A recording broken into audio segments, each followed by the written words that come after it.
Hello everyone, welcome to the official YouTube video channel of Nyay Academy. Today we will continue with the series of GST concepts and questions and will discuss provision of supply under GST. Supply of goods or services will be today's topic in GST. Let's start with the meaning of supply. Supply is any taxable event under GST. Like if there is a taxable event by a taxable person, then we call it as a supply under GST. This term before GST used to have different meanings.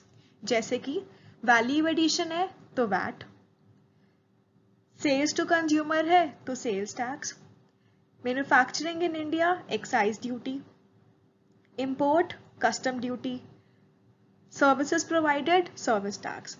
अब ये सारी terms एक हैं, that is supply, and every event और transaction वो supply कहा जाएगा और उसके ऊपर जीएसटी चार्ज होगा. But one point to be noted, supply must be taxable and made by a taxable person. Let's understand scope of supply, which is covered under Section 7 of CGST Act. But Section 7 is covered into four subsections. First is Section 7 subsection 1, which is again divided into three parts, A, B and C.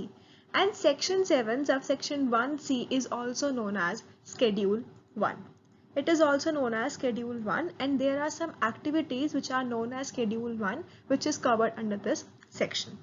The other part is Section 7 subsection 1A. Under this, we cover the deemed supply, which is also known as activities under Schedule 2. Third section is Section 7 subsection 2.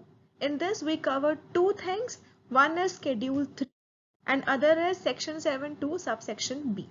And the fourth is Section 7 subsection 3, in which these are the activities which notified by the government.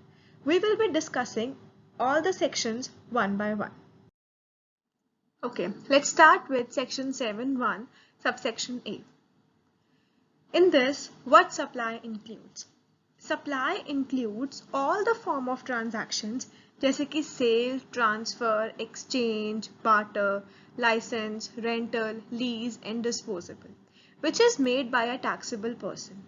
और ये सब होना चाहिए एक consideration के साथ in the course or furtherance of business. मतलब Section 7 subsection 1A ये focus करता है that there should be two things, consideration and the course or furtherance of business. अगर ये दोनों हैं तो कोई भी form of supply of goods or services आपका expression supply माना जाएगा. ठीक है? So the two things need to be included, consideration and course or furtherance of business. अगर ये दोनों हैं तो 7(1) subsection A में आपका supply आ गया. अगर supply आपकी को बिजनेस और फर्दरेंस ऑफ बिजनेस में नहीं है तो हम उसको सप्लाई नहीं कह सकते. Let's understand this concept with 2 or 3 example. First example, अगर आप फ्री सैंपल्स और गिफ्ट्स देते हो, वो फर्दरेंस ऑफ बिजनेस तो हुआ क्योंकि आपने बिजनेस से related he free samples and gifts दिए, बट उसमें कंसिडरेशन इन्वॉल्व नहीं है क्योंकि वो फ्री है, तो वो सप्लाई नहीं है. सेकंड, आपने ओल्ड मशीनरी दी है कैश में, कंसिडरेशन है बट पुरानी मशीनरी बेचना आपका काम नहीं है, तो it is no furtherance of business, तो therefore it is not a supply. अगर बार्टर हुआ है, मतलब एक चीज के बदले आपने दूसरी चीज ली है और फॉर पर्सनल कंजम्पशन, उसमें कंसिडरेशन है क्योंकि आपने एक चीज के बदले दूसरी चीज दी है, बट वो आपका काम नहीं है, तो it is no furtherance of business, तो ये भी सप्लाई नहीं है.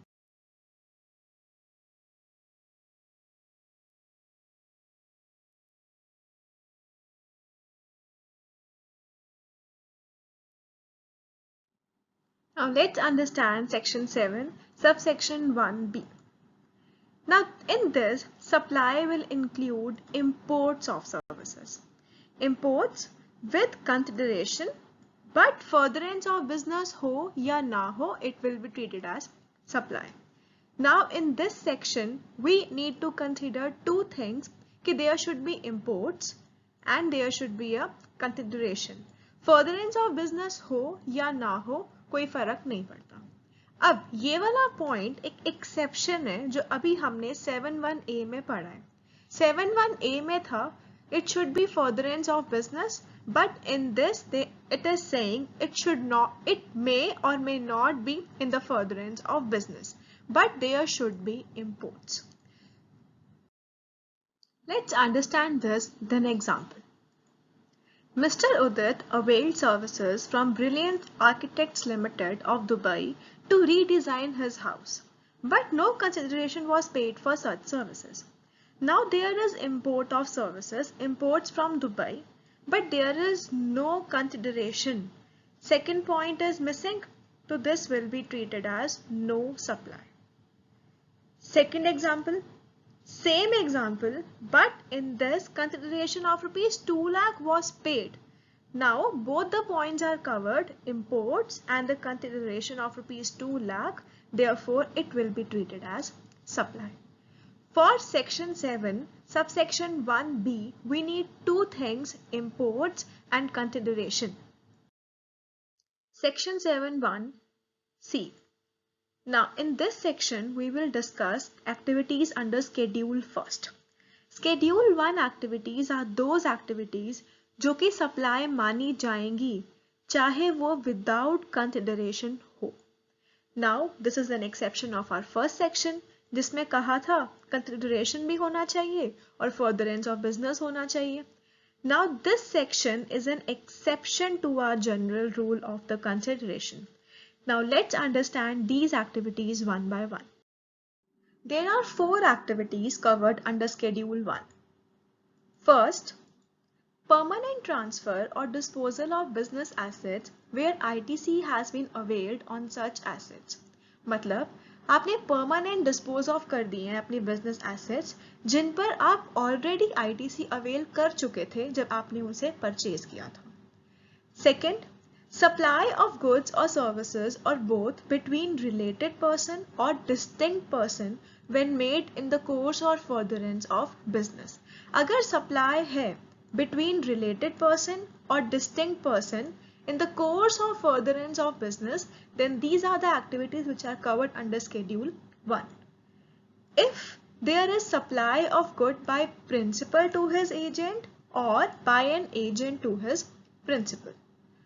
Fourth, when import of services by a person from a related person or any of his other establishment outside India in the course or furtherance of business. If there is an import from a related person and in the course or furtherance of business, then this is also an activity under Schedule 1. Let's understand these activities one by one. First, permanent transfer or disposal of business assets where ITC has been availed on such assets. Mr. Udit decides to undertake the renovation of his showroom. He transferred old sofa set. ITC was availed at the time of its purchase of showroom to his sister's residence without any consideration. Now, he decided to undertake the renovation and he transferred the old sofa set. Old sofa set, business asset. ITC was already availed at the time of its purchase. So second part, ITC to his sister's residence without any consideration. There is no consideration involved. So this is the first activity of Schedule 1 and therefore it will be treated as supply. Because permanent disposal of business asset is covered and ITC has already availed on such asset. Second, supply of goods or services or both between related person or distinct person when made in the course or furtherance of business. Let's first understand the meaning of related person. Related person is a legal person जो कि होगा first, officers और directors of one another's business. वो एक दूसरे के या तो ऑफिसर्स हैं या फिर डायरेक्टर्स हैं। They are officially a partners in a business. They are employer और employee. They hold 25% or more stock in any of them. Directly or indirectly controls each other, या फिर कोई थर्ड पर्सन उन्हें directly या indirectly control कर रहा है, या फिर वो दोनों मिलकर किसी थर्ड पर्सन को डायरेक्टली और इनडायरेक्टली कंट्रोल कर रहे हैं। वो मेंबर्स हैं सेम फैमिली के, या फिर कोई सोल एजेंट, सोल डिस्ट्रीब्यूटर और सोल कंसेशनर। अगर ये सब हैं एक रिलेशन दो पर्सन के बीच में, तो they are a related person. Now distinct person. Distinct person are those जिनकी एक से ज्यादा एस्टेब्लिशमेंट होंगी और उन एस्टेब्लिशमेंट के वेरियस जीएसटी रजिस्ट्रेशन नंबर होंगे। Distinct person basically are self supplies, मतलब एक पर्सन है, उसकी दो एस्टेब्लिशमेंट है, एक हरियाणा में एक दिल्ली में। उसने हरियाणा की एस्टेब्लिशमेंट से दिल्ली की एस्टेब्लिशमेंट में कुछ ट्रांसफर करा, किया तो अपने आप को ही, सप्लाई तो सेल्फ सप्लाई है, बट डिफरेंट एस्टेब्लिशमेंट्स हैं जिनके नंबर्स डिफरेंट हैं, तो therefore it will also be a supply. Supply to own branch और division having different GST registration number will constitute supply. अगर इंटरस्टेट है ओन ब्रांच सप्लाईज तो वो सप्लाई होगा, क्योंकि अगर इंटरस्टेट है तो जीएसटी नंबर्स तो डिफरेंट होंगे, क्योंकि डिफरेंट स्टेट के डिफरेंट जीएसटी नंबर होते हैं। अगर इंट्रा स्टेट है तो वो सप्लाई तभी होगा जब टू ब्रांचेस के डिफरेंट रजिस्ट्रेशन नंबर होंगे। अगर दो ब्रांचेस का नंबर एक ही है और ट्रांसफर उन दोनों ब्रांचेस के बीच में हुई है, तो वो सप्लाई नहीं होगा। तो डिस्टिंक्ट पर्सन के लिए सप्लाई तभी होगा जब सप्लाई दो एस्टेब्लिशमेंट्स के बीच में हुई है, जिन एस्टेब्लिशमेंट्स के डिफरेंट रजिस्ट्रेशन नंबर होंगे। Let's discuss third activity of Schedule 1. It is a supply of goods by principal to his agent or by an agent to his principal. First case, अगर principal agent को goods supply करता है और agent further वही goods customer को देगा, लेकिन जो agent customer को goods दे रहा है उसका invoice agent के नाम पे ही है, तो जो एजेंट और प्रिंसिपल के बीच में ट्रांजैक्शन हुई है उसे हम क्या कहेंगे? सप्लाई। सेकंड केस, प्रिंसिपल ने एजेंट को गुड्स दिए, एजेंट ने फर्दर कस्टमर को गुड्स दिए, लेकिन जो इनवॉइस है वो प्रिंसिपल के नाम पे है, तो जो ट्रांजैक्शन है एजेंट और प्रिंसिपल के बीच में वो सप्लाई नहीं होगी। If we clearly want to understand the principal-agent relation, we will take the point of invoice. If invoice is in the name of agent, then it is supply. If invoice is not in the name of the agent, it is not supply.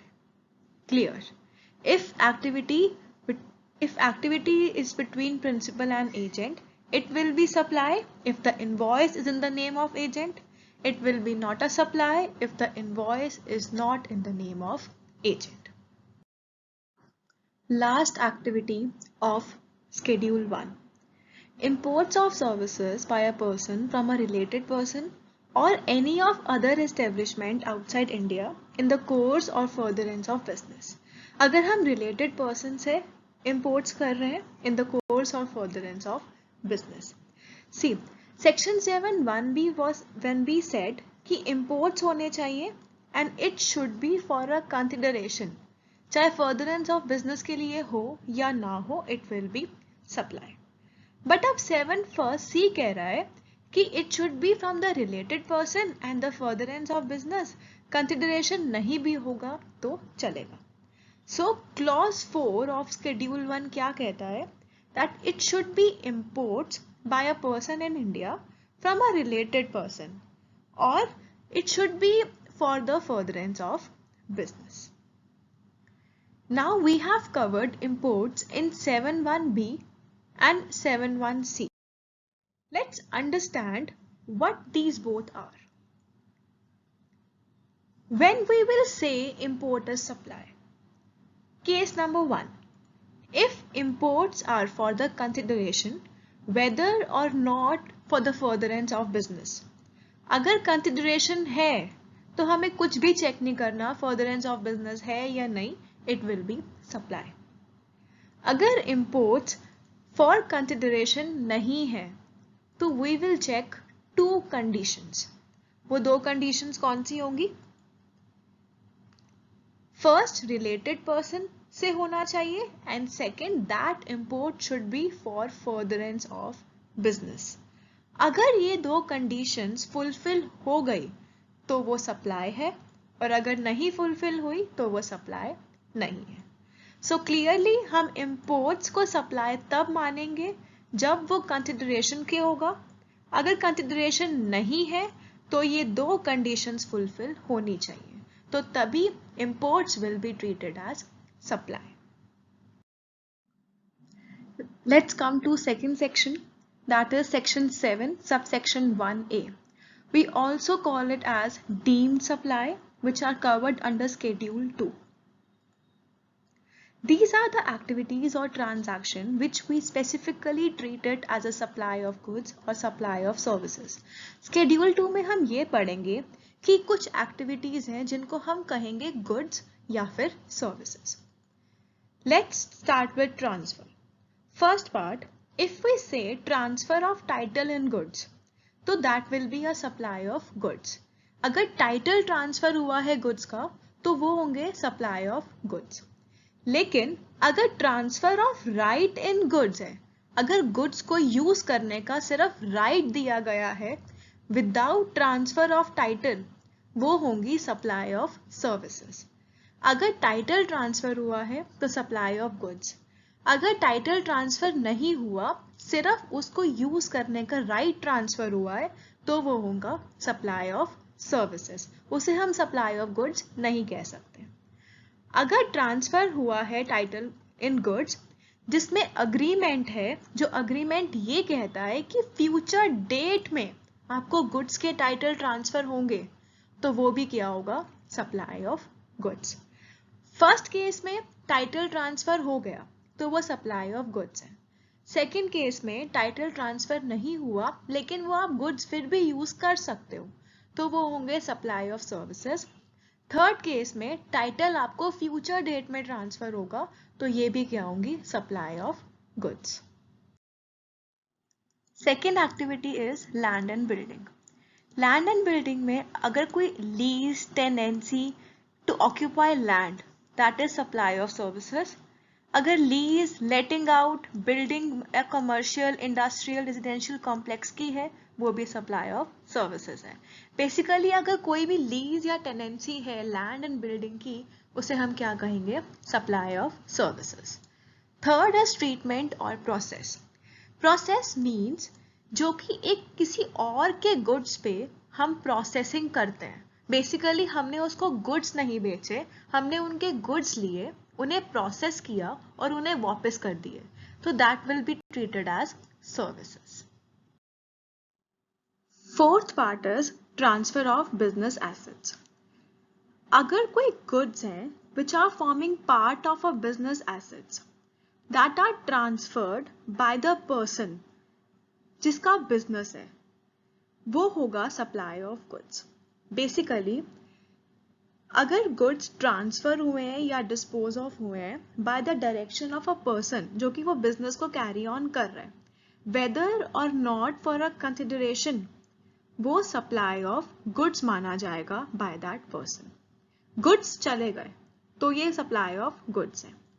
But अगर goods गए नहीं है, मतलब उसने बेचे नहीं है लेकिन किसी को राइट दिया है यूज करने का, ठीक है, या फिर it is made available to any person for use, उसके बिजनेस के पर्पस के लिए नहीं, कोई और पर्पस के लिए, फॉर कंसिडरेशन और not, that will be a supply of services. First part में बिजनेस ओनर की डायरेक्शन से डिस्पोज ऑफ होते हैं गुड्स, चाहे वो कंसिडरेशन के साथ हो या फिर ना हो, वो होगा supply of goods. Second case में अगर बिजनेस पर्सन की डायरेक्शंस के साथ गुड्स कोई यूज कर रहा है, उसके बिजनेस पर्पस के लिए नहीं बल्कि कोई और पर्पस के लिए, तो वो होगा supply of services. Third part is अगर कोई person is ceases to be a taxable person, मतलब he is no longer a person just under GST, अगर उसके गुड्स हैं और वो टैक्सेबल पर्सन होने से पहले किसी को ट्रांसफर कर देता है, तो वो भी सप्लाई ऑफ गुड्स है, प्रोवाइडेड वो transfer as a going concern नहीं होगा, मतलब उसके बाद उसका बिजनेस कोई और नहीं कंटिन्यू करेगा, या फिर उसका कोई पर्सनल रिप्रेजेंटेटिव वो गुड्स को नहीं ले रहा।